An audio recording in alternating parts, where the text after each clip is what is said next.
పోయిన సంవత్సరం 5,888 కోట్ల రెవెన్యూ మిగులుందట. బడ్జెట్ మిగులు, రెవెన్యూ మిగులు. నేను చెప్తుంది కాదు పుస్తకం. 5,888 కోట్ల రెవెన్యూ మిగులు ఉంది అని ఇది పోయిన సంవత్సరానికి చెప్పిండ్రు.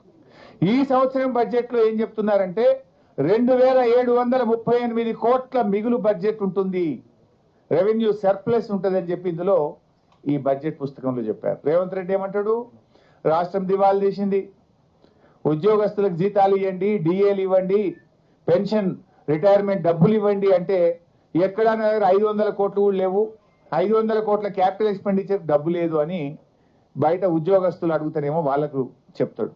కానీ బడ్జెట్ బుక్ లో ఇది అసెంబ్లీలో పెట్టిన బడ్జెట్ డాక్యుమెంట్ అఫీషియల్. బయట అంటే నువ్వు రాజకీయం కోసం నీకు ఇష్టం ఉన్న వాళ్ళకి పైసలు ఉంటాయి, నీకు ఇష్టం లేకపోతేనేమో లేవు అంటావు.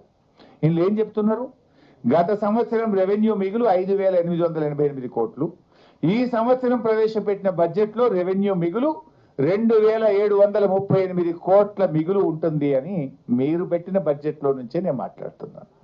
మరి రెవెన్యూ సర్ప్లస్ లేట్, మరి ఇక దివాలా తీసిందంటావు. నీ మైండ్ దివాలా తీసిందా, రాష్ట్రం దివాలా తీసిందా?